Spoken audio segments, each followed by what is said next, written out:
Hello guys. तो अभी start करते हैं हम अपनी नेक्स्ट वीडियो। देखो पहले हमने क्या पढ़ा था। पहले हमने 3 गोल्डन रूल्स पढ़े थे। 3 गोल्डन रूल्स में हमने पढ़ा था real account, personal account and nominal account.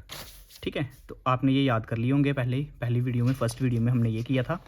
Real account में हमारा क्या था, real account debit what comes in, credit what goes out, यहाँ पे हमने देखा था। पर्सनल अकाउंट में हमने देखा था debit the receiver, credit the giver. ये सेकंड वीडियो में सेकंड हमने जो रूल पढ़ा था उसमें ये देखा था। और थर्ड रूल में हमने देखा था नॉमिनल अकाउंट। नॉमिनल अकाउंट में हमने देखा था debit all expenses and losses, credit all incomes and gains. ठीक है, इसके बाद से हमने क्या किया था, हमने अकाउंटिंग प्रोसेस अपना रिवाइज किया था, जिसमें हमने देखा था journal, ledger, trial balance. Final account में हमने पढ़ा था income statement and positional statement होती है। आगे हम इसको डिस्कस करेंगे, जैसे ट्रेडिंग अकाउंट में क्या आएगा, gross profit, profit and loss account में क्या आएगा, नेट प्रॉफिट, और बैलेंस शीट में हमें आएगा statement of assets and liabilities, जिसको हम अकाउंटिंग इक्वेशन भी बोलते हैं। ठीक है, इसके साथ साथ हमने कंसेप्ट करे थे, वो भी हम रिवाइज कर लेते हैं।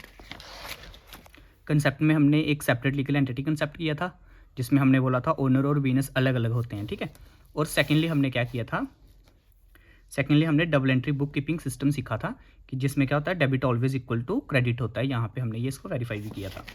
ठीक है, इसके बाद से अब हम आज आगे नेक्स्ट करेंगे। इससे पहले हमने एक रिवाइज करा था ये चीज़ें, हमने जर्नल एंट्री स्टार्ट करी थी कि हम जो अपने 3 गोल्डन रूल्स है उसको अप्लाई कैसे करेंगे, है ना, उसकी एप्लीकेशंस के बारे में सीखा था। तो उसमें हमने सिर्फ सिंपल एंट्रीज सीखी थी, जिसमें हमने कुछ एग्जांपल्स ली थी।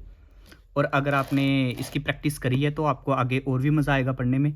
और अगर प्रैक्टिस नहीं करी है तो आप पहले ना जाके प्रैक्टिस कर लेना, उसके बाद से वापस आके इस वीडियो को देखना। ठीक है, क्योंकि सिंपल एंट्रीज आती होंगी तो ही आप कंपाउंड एंट्रीज कर पाओगे। ठीक है, अब ये इसमें क्या है, हमारे पास जर्नल का मैंने एक फॉर्मेट भी करवाया था आपको, कि जिसमें हमारा इस तरीके से फॉर्मेट बनता है, date, particulars, ledger folio, debit and credit. देखो जर्नल जब बनाएंगे ना तब लेजर फोलियो आएगा यहाँ पे।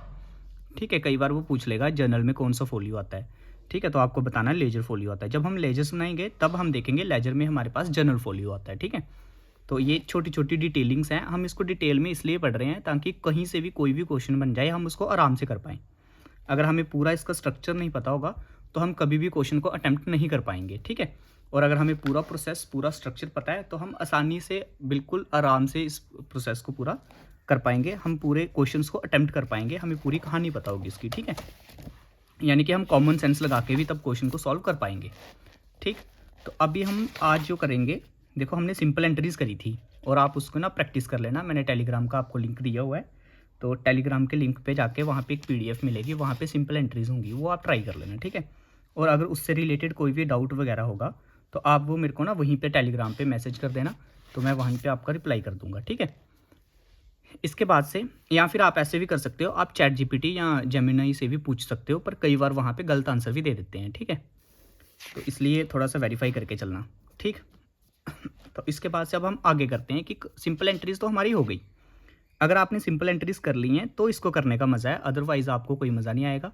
आप वापस जाके सिंपल एंट्रीज पहले प्रैक्टिस कर लें, कम से कम 10-15 एंट्रीज प्रैक्टिस कर लें, ताकि आपको एक बेस बन जाए, जिसकी वजह से फिर आगे भी आपको समझ आएंगी चीज़ें। ठीक है, नहीं तो भाई समझ नहीं आएंगी, पहले बता देता हूँ मैं आपको। ठीक, अब जो टाइप्स ऑफ एंट्रीज हम करने जाएंगे उसमें क्या क्या होगा मैं लिख देता हूँ एक बार, ताकि आपको एक बेस बन जाएगी क्या क्या चीज़ें अब हमने करनी है। देखो सबसे पहले थी हमारे पास सिंपल एंट्रीज, तो सिंपल एंट्रीज तो हमने कर ली। ठीक है, सिंपल एंट्रीज में क्या होता है, एक चीज़ डेबिट में आ रही है, एक चीज़ क्रेडिट में आ रही है, बस इतना सही होता है। ठीक है, सेकंड नंबर पे हमारे पास आएंगी कंपाउंड एंट्रीज।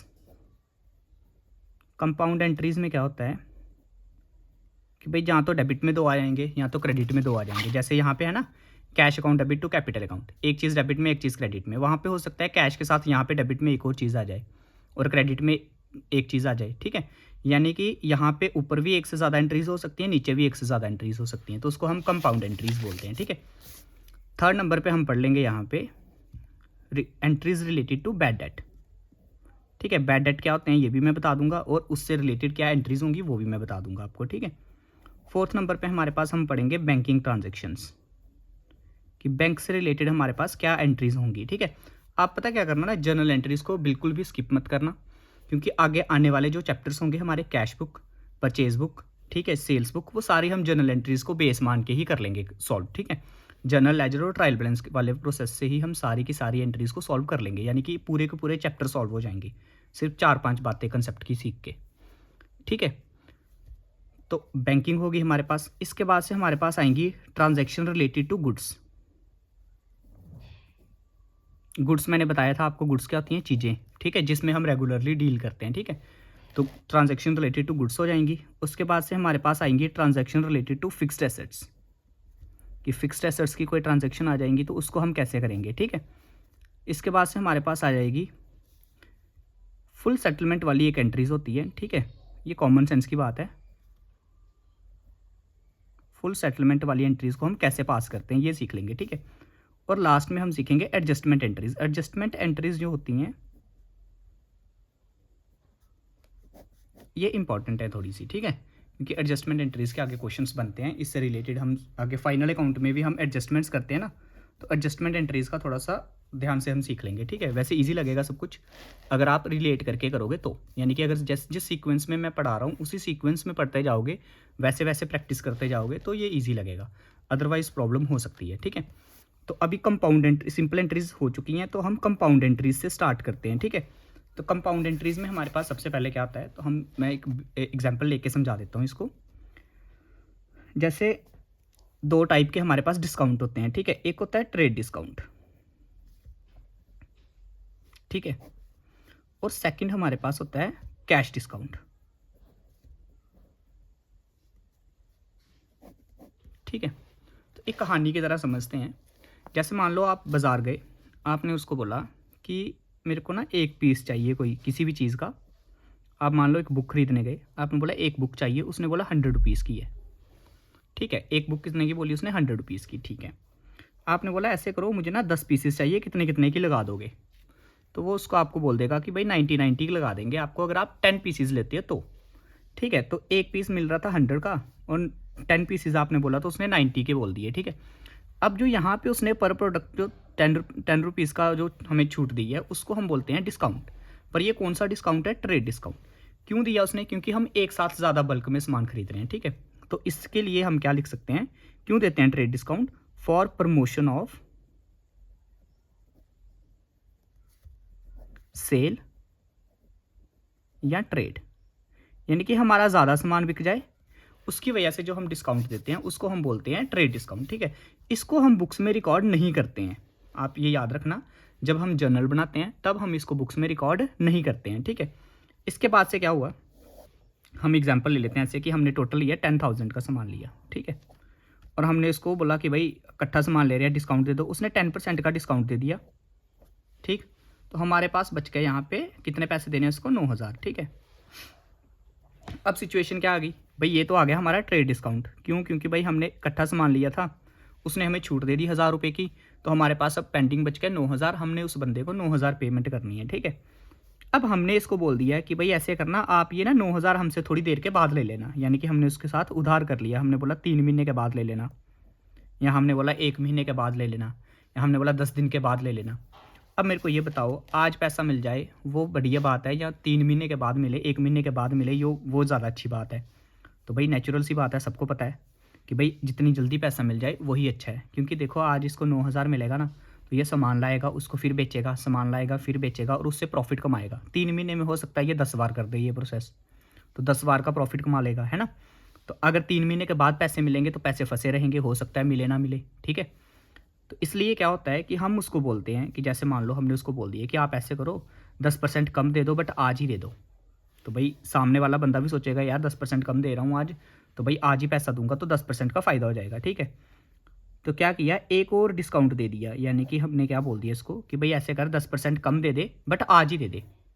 अब जो हमने 10% का डिस्काउंट दिया इस पर 9,000 पे जो हमने लेना था उससे, उस पर जो 10% का डिस्काउंट दिया उसको हम बोलेंगे कैश डिस्काउंट। बात समझ आई। और कैश डिस्काउंट हमने क्यों दिया, फॉर अर्ली पेमेंट रसीड।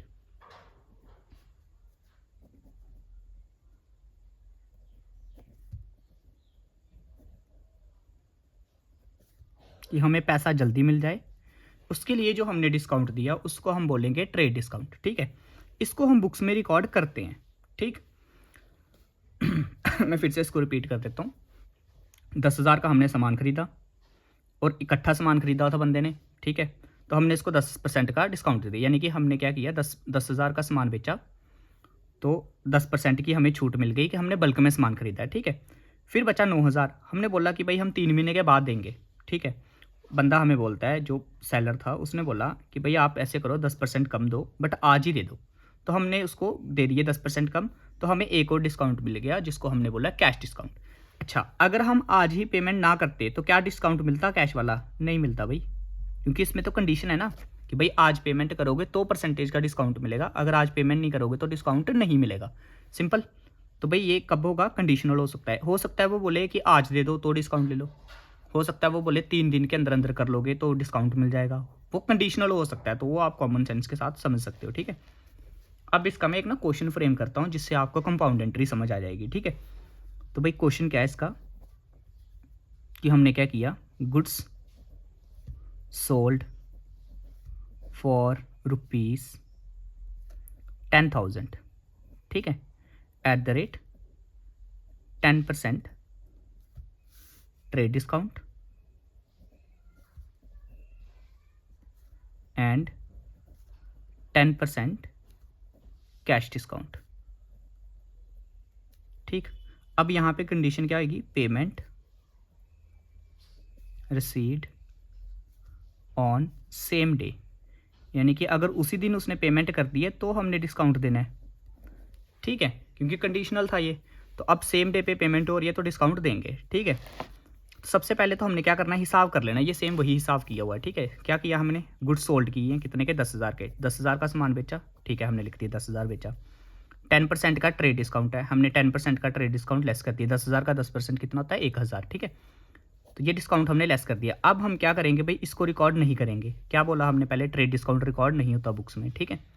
तो भाई 9,000 का हमारा पूरा ट्रांजेक्शन है, ठीक है। अब इसके बाद से क्या हुआ कि भाई इसने बोला कि और 10% ही क्या मिला है, कैश डिस्काउंट। कैश डिस्काउंट कब मिलेगा, अगर पेमेंट मिल जाएगी सेम डे पे, और यहाँ पे पेमेंट सेम डे पे मिल रही है, ठीक है, क्लियर है। तो इसका मतलब कैश डिस्काउंट हमने देना है, तो हमने दे दिया कैश डिस्काउंट 900 रुपये का, तो आ गया 8100, क्लियर है। अब अल्टीमेट देखे, लास्ट में हमने सामान बेचा और पैसा कितना मिला, 8100। तो सबसे पहले तो कैश आया है हमारे पास, तो जो चीज़ आई है उसको डेबिट करो, तो हमने कर दिया कैश अकाउंट डेबिट, कितने का, 8100 का कैश आया हमारे पास, ठीक है। और हमने क्या किया, सेल करी थी, तो मैंने आपको बोला कि हमने क्या करना है, ट्रेड डिस्काउंट को रिकॉर्ड नहीं करना है, तो यानी कि 10,000 का बेशक हमारा सामान था पर उसमें से 10% का ट्रेड डिस्काउंट है, तो ट्रेड डिस्काउंट को लेस करने के बाद से हम देखेंगे कि भाई जो ये अमाउंट आया है उसको हम रिकॉर्ड करेंगे, जो कि है 9,000 टू सेल्स अकाउंट। इसको भी मैं समझाता हूँ कि क्यों किया हमने ये, ठीक है। तो 9,000 का हमने सामान बेचा है, पैसा आया 8100, तो हमें फ़ायदा हो रहा है कि नुकसान हो रहा है, यहाँ पे देख लो आप। तो यहाँ पे हमें नेचुरल सी बात है भाई, 9,000 का सामान बेचा है, 8100 मिल रहे हैं, तो भाई लॉस हो रहा है, और लॉस पे हमारा कौन सा लगता है भाई, नॉमिनल का रूल लगता है। नॉमिनल का रूल क्या बोलता है, debit all expenses and losses. तो हम क्या करेंगे, इस एक्सपेंस को हम, जो ये लॉस हुआ है हमें, इसको हम डेबिट करेंगे, तो इसको हम क्या नाम देंगे, डिस्काउंट एलो अकाउंट, ठीक है।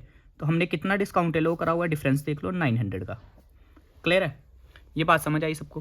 तो यहाँ पे क्या हुआ, दो चीज़ें डेबिट हुई हैं, एक चीज़ क्रेडिट हुई है, ठीक है। तो इसको हम बोलेंगे कंपाउंड एंट्री, और नरेशन में हम यही चीज़ लिख सकते हैं वापस से, क्लियर है। अब मैं थोड़ा सा ना इसको एलेबोरेट कर देता हूँ कि भाई ये चीज़ हुई क्या है। देखो, जब भी हम जाते हैं ना कहीं मार्केट में, तो वहाँ पे लिखा होता है ना वर्ड सेल, डिस्काउंट, है ना, ये सारी चीज़ें क्या होती हैं, कुछ भी नहीं होती, ना कोई सेल कर रहा होता, ना कोई डिस्काउंट कर रहा होता, ये सिर्फ हमें फंसाने के चक्कर होते हैं, ठीक है। जैसे हमारी 100 की चीज़ है, हमने उस पर मार्क प्राइस कर दिया 150, मार्क प्राइस यानी कि MRP लगा लो आप, कि 150 रुपये हमने बोल दिया। इसके बाद से हमने बोल दिया कि भाई 10% का डिस्काउंट है, तो हम देख लेते हैं कि भाई 10% का डिस्काउंट है, भागो इस पर लेने चल जाओ, है ना, हम लेने चल जाते हैं।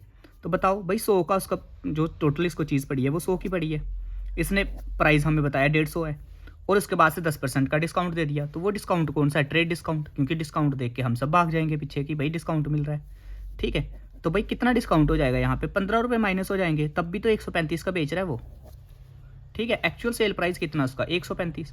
अब यही 135 में से हम प्रॉफिट देख लें तो 35 का प्रॉफिट है, आई बात समझ की नहीं। इसलिए हम ट्रेड डिस्काउंट को रिकॉर्ड ही नहीं करते, क्योंकि भाई ये है नहीं है, ये तो ऐसे बढ़ा के रखाया हुआ है हमने, समझ लगी। तो ट्रेड डिस्काउंट कोई भी हमें सस्ते में नहीं दे रहा, बस वो हमें बढ़ा के बता देता है, ठीक है, समझ आ गई। सेल वाले ऐसे ही करते हैं, डन। तो यहाँ पे हमारे पास एक चीज़ ये भी है, कॉस्ट प्राइस होता है, इसमें प्लस करते हैं प्रॉफिट, तो इसका हमारे पास आ जाता है मार्क प्राइस, नहीं यहाँ पे मार्क प्राइस आएगा, इसमें से लेस होगा डिस्काउंट, यहाँ पे हमारे पास आएगा सेल्स प्राइस, ठीक है। तो इस तरीके से होता है, यानी कि हमें उसने चीज़ कितने की बताई थी, 150 रुपये की, जिसमें से डिस्काउंट आ गया 15 रुपये, बेची उसने 135 की, इसमें से प्रॉफिट था इसका 35 रुपये, और 100 रुपये की इसको चीज़ पड़ी थी, ठीक है। तो इस तरीके से सारी कहानी होती है, क्लियर है। तो कोई भी हमें सस्ते में नहीं दे रहा, उसकी 100 की चीज़ है, बस उसने हमें घुमा के फंसा दिया कि भाई डिस्काउंट दे रहा हूँ, ये कर रहा हूँ, वो कर रहा हूँ, ठीक है। क्लियर हो गई ये बात, समझ, ठीक है। इसको हम बोलते हैं क्या दिया ये हमने, ट्रेड डिस्काउंट। और कैश डिस्काउंट का कंसेप्ट भी हमारा समझ आ गया हमें कि कैश ट्रेड डिस्काउंट क्या होता है, कैश डिस्काउंट क्या होता है, ठीक है। ट्रेड डिस्काउंट क्या होता है, प्रमोशन ऑफ सेल या ट्रेड, ठीक है। कैश डिस्काउंट क्या होता है कि जल्दी पेमेंट मिल जाए, उसके लिए हमारा कैश डिस्काउंट होता है, ठीक है। यहाँ पे हमने दोनों चीज़ें देख ली। अब ये था हमारा सेलर के पॉइंट ऑफ व्यू से, यानी कि जिस बंदे ने सामान बेचा है, ठीक है। यहीं पे हमने अगर हम देखें कि भाई जो जिस बंदे ने ख़रीदा है उसके लिए क्या हुआ, जिस बंदे ने ख़रीदा है उसने क्या किया, उसके पास सामान आया, गुड्स आए हैं, तो वो लिखेगा परचेज अकाउंट डेबिट, क्योंकि भाई गुड्स परचेज के लिए हम परचेज अकाउंट लिखते हैं, ठीक है। तो वो लिखेगा परचेज अकाउंट डेबिट, ठीक है। टू उसने कैश कितना दिया, टू कैश अकाउंट, देखो परचेज उसने कितने का किया, 9,000 का ही किया, ठीक है, क्योंकि ट्रेड डिस्काउंट तो रिकॉर्ड नहीं करेंगे, डन। और पैसे इसने कितने दिए हमें, 8100 के, ठीक। टू इसको डिस्काउंट मिला है, देखो जिसने बेचा है उसने डिस्काउंट एलो करा हुआ है, उसके लिए खर्चा है, और जिसने खरीदा है उसको डिस्काउंट मिला है, इसके लिए ये इनकम है। तो credit all incomes and gains, तो इसके लिए कितने का फ़ायदा हुआ, 900 रुपये का। आई बात समझ की नहीं आई, ठीक है। समझ आई है तो भाई लाइक कर देना, कमेंट शमेंट करना होगा तो वो भी कर लेना, ठीक है, ताकि मुझे पता चले कि समझ भी आ रही है लोगों को कि नहीं आ रही, ठीक। तो इसके अलावा ये हमारी होगी कंपाउंड एंट्रीज़, ठीक है। कंपाउंड एंट्रीज़ में हमने क्या देखा, यहाँ पे डेबिट में 2 चीज़ें आ गई, यहाँ पे क्रेडिट में 2 चीज़ें आ गई, ठीक है, ये बात समझ आ गई। अब यहीं पे एक कंडीशन और हो सकती है, कैसे हो सकती है कि भाई देखो यहाँ पे तो फुल पेमेंट मिल गई थी, अगर वो आधी पेमेंट करे तो क्या करे, ठीक है। जैसे उसने बोला कि half of the payment received on same day, या 60% payment received on same day, तो मुझे लगता है आप सभी ग्रेजुएट हो, है ना, तो आपको परसेंटेज निकालने में प्रॉब्लम नहीं आएगी, है ना। तो परसेंटेज निकालने में तो मैं वो सिखा रहा भी नहीं हूँ, मैं सीधे डायरेक्ट क्वेश्चन पे आ रहा हूँ, क्लियर है। एक और एग्जांपल लूँगा कंपाउंड एंट्री की इसी की, फिर उसके बाद 1-2 एग्जांपल्स और लेंगे और नेक्स्ट एंट्रीज पे चल पड़ेंगे, ठीक है। तो अब क्या होता है कि देखो जैसे हमने बोला कि भाई हमने गुड्स बेचे हैं, ठीक है, गुड्स सोल्ड फॉर 10,000, सेम ही ले लेते हैं, ठीक है, @ 10% ट्रेड डिस्काउंट, शॉर्ट में लिख रहा हूँ, एंड 10% कैश डिस्काउंट, ठीक है। थोड़ा सा चेंज कर रहा हूँ आगे, अब मैं लिख लेता हूँ हाफ ऑफ द पेमेंट,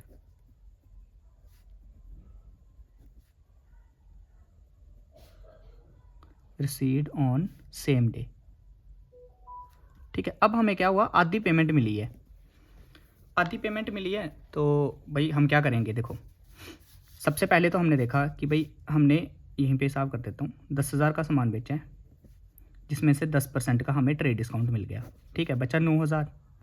अब देखो कैश डिस्काउंट हम क्यों देते हैं, जितनी हमें पेमेंट मिले, तो अब इसने आधी पेमेंट दी है तो भाई आधे के पैसे देंगे, ठीक है।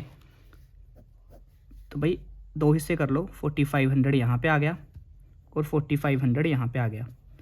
देखो एक चीज़ सुनो, अगर ये आधी पेमेंट हमें कर रहा है तो इसका मतलब आधा सामान उधार पे है, ठीक है। और अगर उधार पे आधा सामान है तो उसके लिए मैंने बताया था आपको कि अगर कोई उधार में सामान खरीदा है, क्रेडिट पे खरीदे या बेचे, उसके लिए हम उस बंदे का नेम लिखते हैं, ठीक है, तो उस पर उसका नाम आ जाएगा। तो ये पिछली क्लासेस में मैंने समझाया हुआ है, अगर आप उसको ध्यान से करके आओगे, रिवाइज़ करके आओगे तो ये बात समझ आएगी, ठीक है।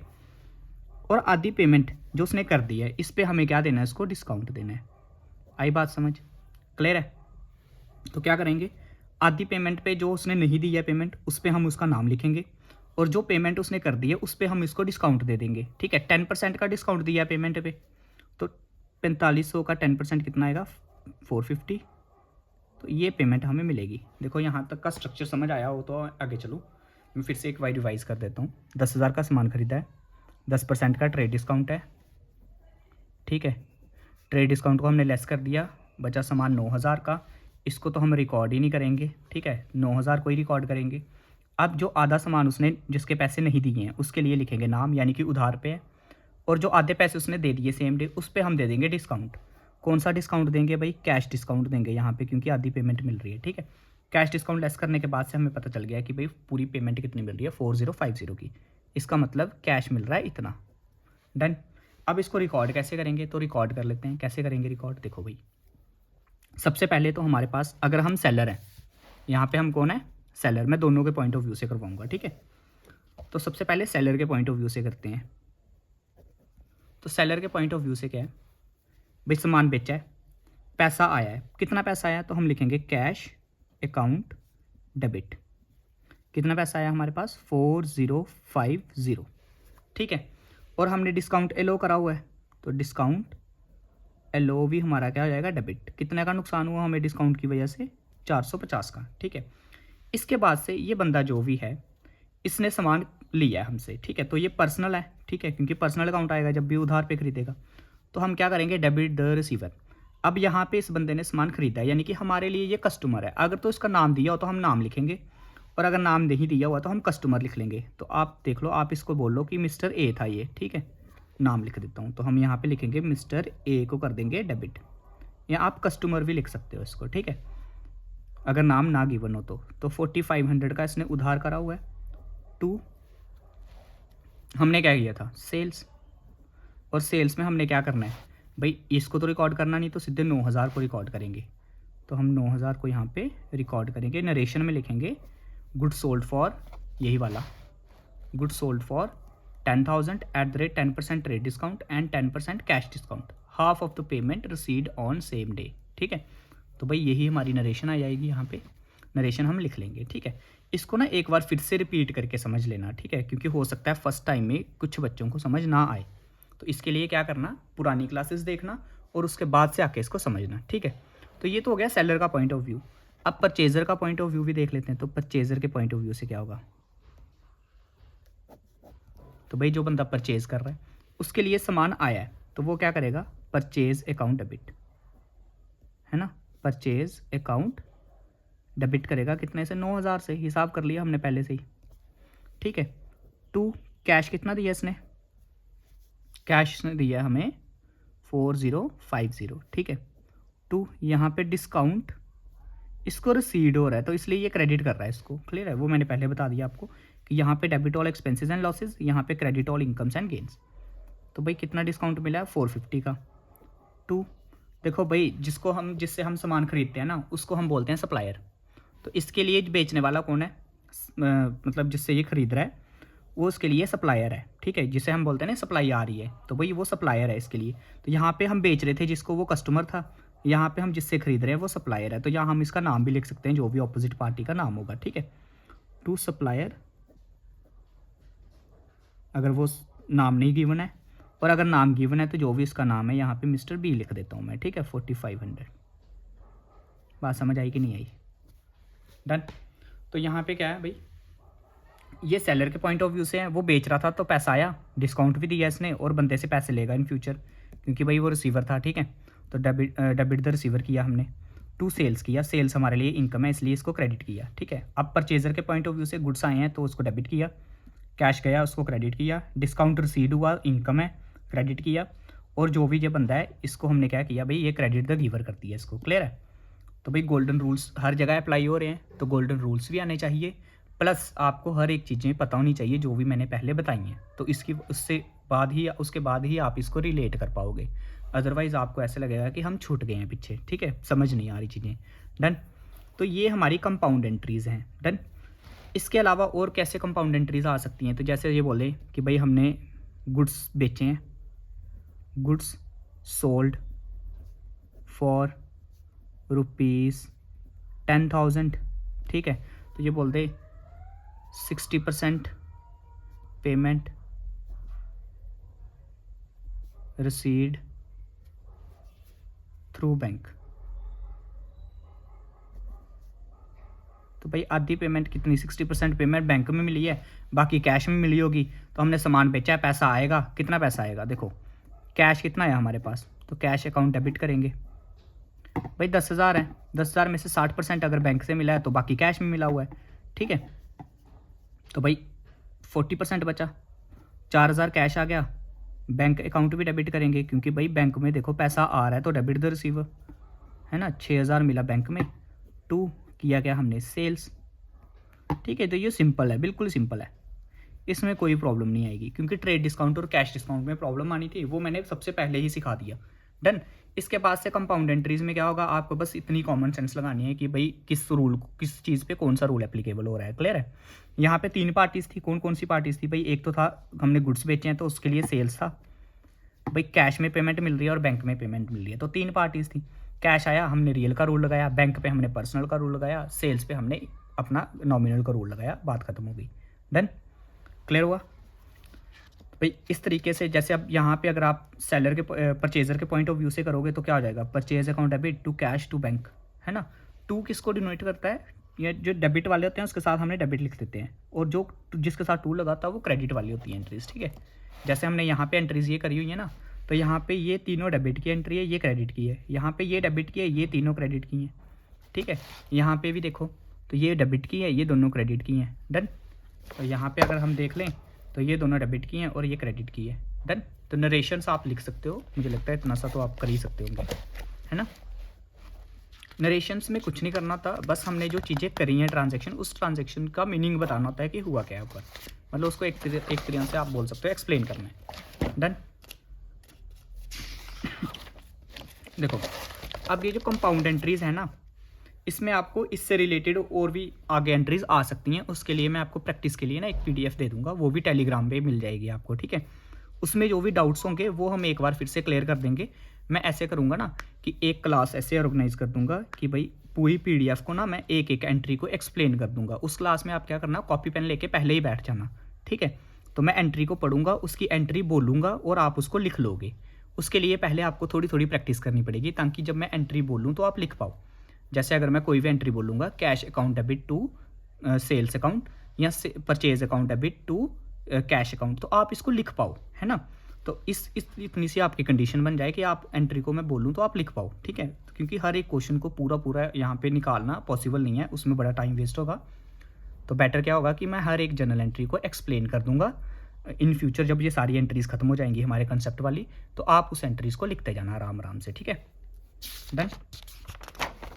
तो उसके लिए इतना सा बेस होना चाहिए कि आपको एटलीस्ट इतना आ जाए कि मैं एंट्री बोलूँ और आप समझ जाओ, है ना। तो हमने ये कंपाउंड एंट्रीज़ की थोड़ी सी एग्जांपल करी थी, 2 एग्जांपल्स करी, बाकी उसके बाद से हम डिस्कस करेंगे जब तब और क्लियर हो जाएंगे, ठीक है। आप फिलहाल के लिए प्रैक्टिस कर सकते हैं किसी भी एंट्रीज़ को, ठीक है। किसी भी कंपाउंड एंट्री को आप प्रैक्टिस कर सकते हो कि भाई 2 चीज़ें डेबिट में होंगी या 2 चीज़ें क्रेडिट में होंगी, हमें सिर्फ रूल अप्लाई करना है, ठीक है। अब हम आगे ट्रांजेक्शन जो करने वाले हैं वो आएगी transaction related to bad debts, ठीक है। कंपाउंड हमने कर दी, बैड डेट के बारे में थोड़ा सीख लेते हैं, ठीक है। तो सबसे पहले ये होना चाहिए बैड डेट होते क्या हैं, ठीक है। तो इसके लिए मैं थोड़ी सी टर्म्स सिखा देता हूँ पहले। जब भी हम किसी बंदे को गुड्स बेचते हैं उधार पे, यहाँ पे कैश की बात नहीं हो रही, उधार पे बेचते हैं, अगर हमने किसी को गुड्स सेल करे हैं और उसने इन फ्यूचर हमें पैसे देने हैं, ठीक है, गुड्स से रिलेटेड है, गुड्स हमने सोल्ड किए, सेल किए, ठीक है, उसने फ्यूचर में हमें पैसे देने हैं, ठीक है, तो वो हमारे लिए डेटर बनेगा, वो हमारे लिए क्या बनेगा, डेटर। बी साइलेंट है यहाँ पे, ठीक है, डेबिटर मत बोलना, डेटर बोलेंगे इसको, ठीक है। और अगर हमने किसी से गुड्स परचेज करे हैं क्रेडिट पे, उधार पे, ठीक है, यहाँ पे बात किस पे हो रही है, गुड्स पे, क्रेडिट पे। क्रेडिट का मतलब यहाँ पे वो वाला क्रेडिट नहीं है डेबिट क्रेडिट वाला, ये उधार वाला है, हिंदी मेरी ऐसे ही है, ठीक है, देख लेना आप हिंदी में, उधार पे यानी कि, ठीक है। और अगर हमने किसी से परचेज करे हुए हैं, ठीक है, अगर हमने किसी से क्या करे हुए हैं, परचेज करे हैं, तो हमने उसको पैसे देने हैं, है ना, इन फ्यूचर हमने उसको पैसे देने हैं, तो वो हमारे लिए क्रेडिटर है, वो हमारे लिए क्या है, क्रेडिटर, ठीक है। इसमें ये कंसेप्ट आता है बिल्स ऑफ एक्सचेंज का, ठीक है। तो बिल्स ऑफ एक्सचेंज में क्या होता है कि अभी तो चलो वो रेलिवेंट है ही नहीं है, चलो मैं सिखाई देता हूँ इसको। जैसे मान लो एक बंदा है, मिस्टर एक्स लगा लो आप, ठीक है, ये आपके पास आया, इसने बोला मेरे को सामान चाहिए, गुड्स चाहिए, आपने बोला ले जाओ, तो ये आपके नोन का है, तो इसने बोला 2 महीने के बाद पैसे दे दूंगा। आप बोलो कोई बात नहीं, कोई प्रॉब्लम नहीं, आप 2 महीने के बाद पैसे दे देना, ठीक है। तो यहाँ पे इस केस में ये बन गया डेटर, क्योंकि आपने कुछ भी रिटर्न में लिया नहीं है, ठीक है। एक सिचुएशन क्या आ जाएगी, आपने बोला कि ठीक है भाई, अगर आप मिस्टर एक्स आपके नोन का नहीं है, आप इसको नहीं जानते हो, ठीक है। इस केस में आपने क्या बोला कि भाई एक ऐसे करो, मैं एक बिल बना के देता हूँ, आप उसको साइन कर दो, ठीक है। तो आपने क्या किया, ये आप हो, ठीक है,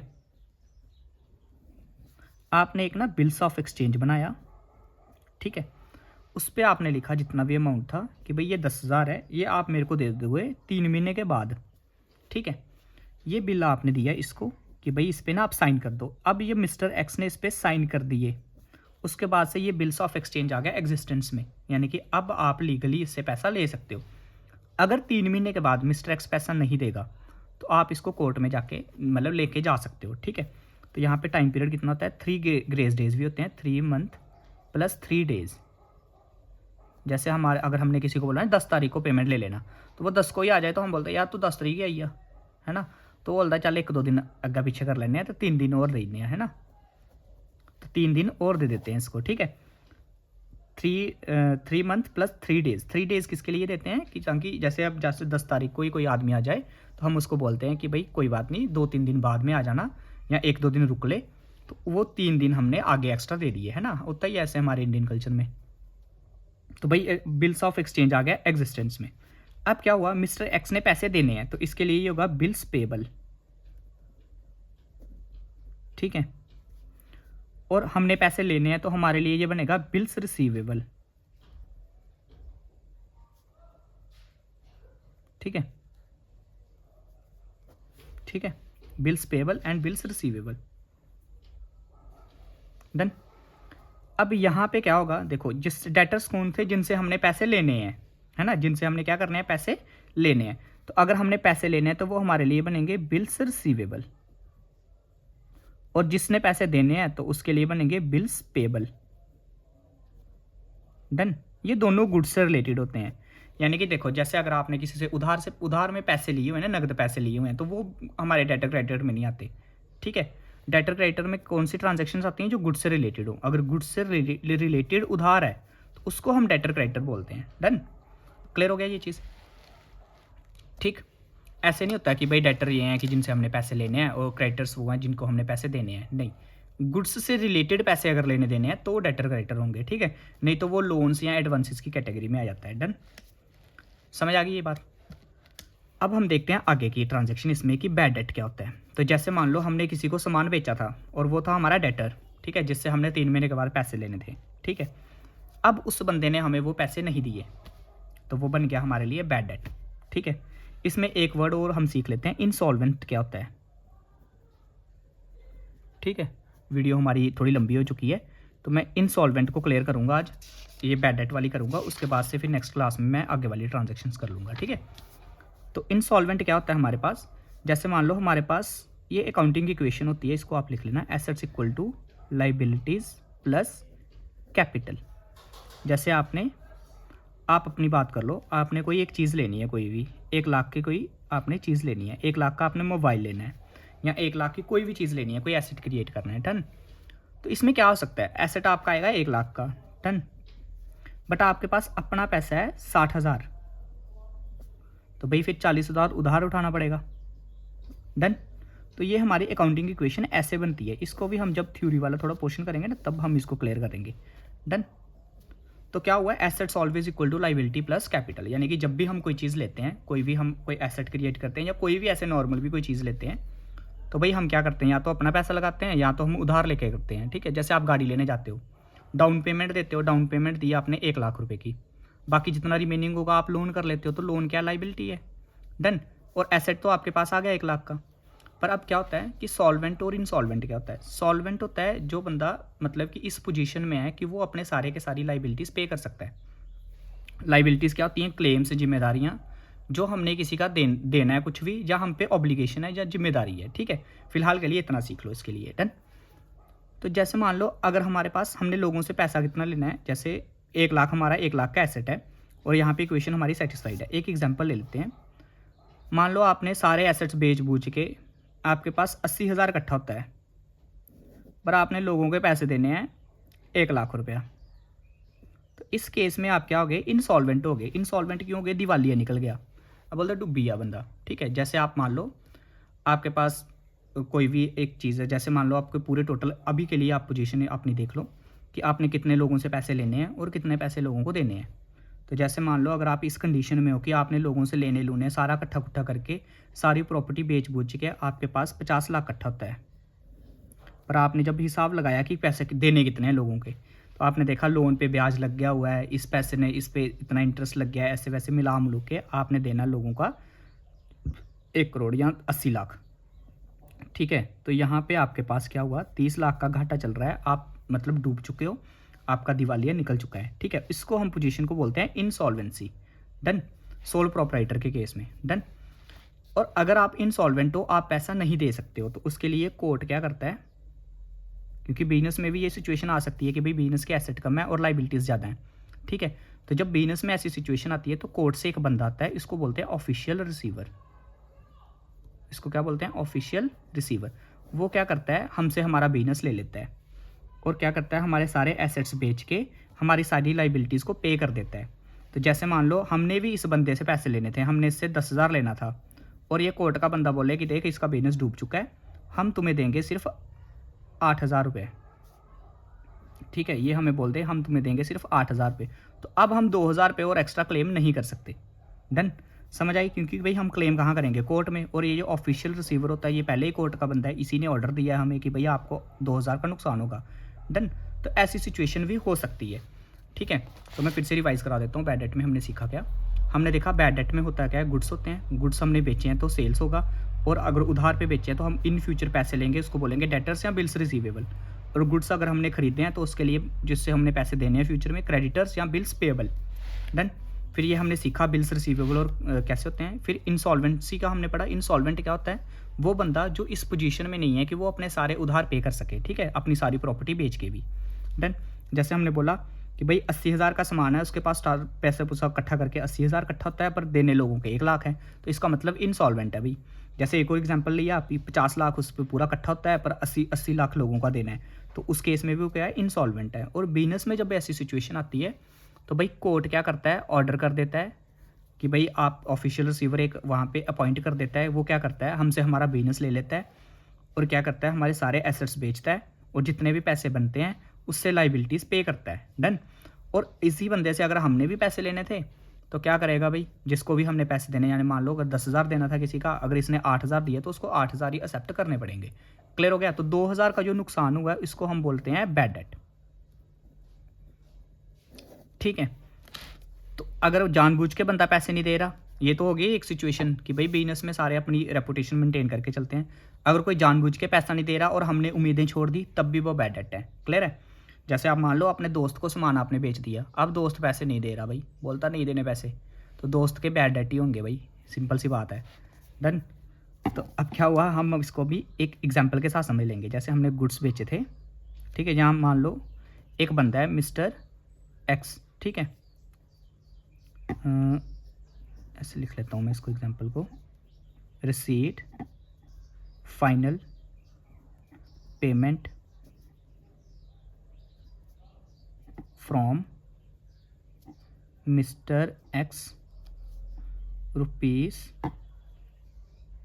या rupees 1,000 against a date of 3,000। ठीक है, यहाँ एक और एग्जांपल ले लेता हूँ।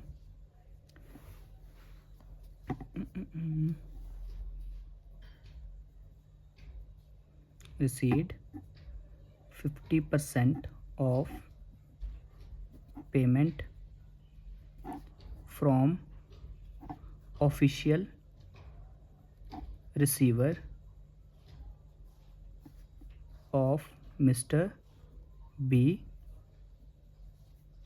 ठीक है, अगेंस्ट ₹10,000। ठीक है, दोनों सिचुएशन को मैं कर देता हूँ, इसके बाद से हम इसको कर देते हैं खत्म। ठीक है, तो पहले में क्या हुआ है कि आप समझना क्या हुआ कि हमें फाइनल पेमेंट मिली है किसी से, मिस्टर एक्स से 1000 रुपया, किसके अगेंस्ट 3000, यानी कि हमने 3000 लेना था और 1000 मिला है हमें, ठीक है। दूसरी सिचुएशन में क्या है कि हमें 50% पेमेंट मिली है किससे, official receiver of mister B है जो इंसॉल्वेंट हो चुका है क्योंकि ऑफिशियल रिसीवर आ चुका है, अगेंस्ट 10,000, यानी कि 10,000 लेना था और 10,000 के बदले में हमें आधी पेमेंट मिल रही है। क्लियर है। तो भाई ऐसे भी हो सकता है कि पूरी की पूरी पेमेंट ना मिले, अगर ये पूरी की पूरी पेमेंट बोल देता उसके लिए हम क्या एंट्री लिखते वो भी मैं बताता हूँ आपको। क्लियर है। तो भाई यहाँ पे क्या हो जाएगी हमारे पास एंट्री क्या बनेगी, पहले के लिए भाई रिसीट कितनी हुआ, 1000 मिला है, 3000 लेना था, ठीक है। सबसे पहले तो हमें मिला कितना है, जितना मिला है उसको हम लिखेंगे कैश लिख देंगे, ठीक है। बैंक में मिला होगा तो बैंक अकाउंट लिखेंगे, तो कैश मिला है 1000 रुपये। अब देखो 2000 नहीं मिल रहा हमें यहाँ पे, वो हमारे लिए क्या है, नुकसान है। तो debit all expenses and losses, ठीक है। तो हम क्या लिखेंगे, bad debt account debit, bad debt account debit, ठीक है। कितना नुकसान हुआ, 2000 का नुकसान हुआ है। टू, लेना किससे था, लेना था हमने मिस्टर एक्स से, ठीक है। तो यहाँ पे लिखेंगे टू मिस्टर एक्स, कितना 3000 लेना था। अब 3000 का उसका सामान खत्म हो गया, ठीक है। अब वो कोई पैसा नहीं देगा हमें, उसका अकाउंट हो गया सबमिट, ठीक है। और पैसा मिला 1000, नुकसान हुआ 2000 का। क्लियर है। तो यहाँ पे नरेशन लिख देंगे कि भाई बैड डेट हमें हो चुका है, ठीक है, कि फाइनल पेमेंट मिली है और हमें बैड डेट हो गया, ठीक है। सेकंड वाली एंट्री में क्या है कि यहाँ पे 50% पेमेंट मिल रही है 10,000 के अगेंस्ट, तो भाई 10,000 का 50% कितना होता है, 5000। तो कैश अकाउंट कितना डेबिट होगा, 5000। फिर आ जाएगा बैड डेट, कितना डेबिट करेंगे, 5000। टू, इस केस में किससे लेना था पैसा हमने, मिस्टर बी, ठीक है। यहाँ पे हमने किससे लेना था, मिस्टर बी से। तो यहाँ पे आ जाएगा टू मिस्टर बी, 10,000 लेना था। क्लियर है। डन। नरेशन लिख लेंगे। अगर मान लो किसी सिचुएशन में जैसे यहाँ पे मिस्टर बी अगर हमें बोलता कि 10,000 का 10,000 ही नहीं देना हमने, पूरे के पूरे पैसे नहीं मिलेंगे, तो हम क्या करेंगे, सिंपल एंट्री बनेगी bad debt account debit to mister B. तो यहाँ पे आएगा 10,000 और यहाँ पे आएगा 10,000, यानी कि अब वो कितनी भी पेमेंट बोल सकता है, हो सकता है वो बोले 10% पेमेंट ना मिली, हो सकता है वो बोले 60% पेमेंट ना मिली, तो वो सिचुएशनली हम देख लेंगे कि कितनी पेमेंट हमें नहीं मिल रही है। क्लियर है। और एक चीज़ इसमें एक देख लेते हैं, रिकवरी। अगर मान लो हमने किसी साल में सोचा कि ये भाई पैसे हमारे डूब गए हैं और अगले साल वो हमें पैसे मिल गए, तो जैसे हम बोलें उसको बोलते हैं बैड डेट रिकवरी, यानी कि हमने उम्मीद छोड़ दी थी, हमने ये एंट्री डाल दी, जैसे ये 2000 हमने छोड़ दिया था। तो अगर ये बोल दे कि रिसीड 2000 फ्रॉम मिस्टर एक्स, जो मिस्टर एक्स था जिसका हमने 2000 राइट ऑफ कर दिया था, उससे हमें मिल गया, ठीक है। तो आगे लिख देगा bad debt return of last year, यानी कि हमने पिछले साल मान लिया था कि भाई मिस्टर एक्स हमें 2000 नहीं देगा, हमने उसको मतलब लिख दिया, हमने मान लिया, लॉस मान लिया। राइट ऑफ का मतलब होता है कि भाई हमने लॉस मान के इसको बुक्स में से ख़त्म कर दिया कि नहीं मिलेंगे, उम्मीदें छोड़ दी, ठीक है। अब इस साल वो 2000 दे गया हमें, ठीक है। किसी भी केस में जैसे हमें किसी से उम्मीद छोड़ दी, वो पैसे दे गया, तो इस केस में हम क्या करेंगे, हम एंट्री बनाएंगे cash account debit to bad debt recovery,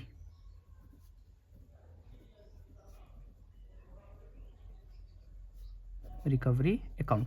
तो यहाँ पे 2000 रिकवर हो गया, ठीक है। बैड डेट में इतना ही था, बस हमें बेसिक्स थोड़ा समझना था, ठीक है। बाकी अब कॉमन सेंस की बात है, ट्रांसलेशन आपको आती होगी, तो आप जो भी वो सेंटेंस या जो भी होगा उसको आप अगर ट्रांसलेट कर लोगे तो आप ये सिचुएशन बना लोगे। क्लियर है। और एक चीज़ ये कि भाई ज़रूरी नहीं है कि कैश ही आएगा, अगर हमें पैसा बैंक में मिला तो वहाँ पे कैश की जगह बैंक लिख लेना, ठीक है। इतना सा आप कॉमन सेंस लगा लेना, ठीक है।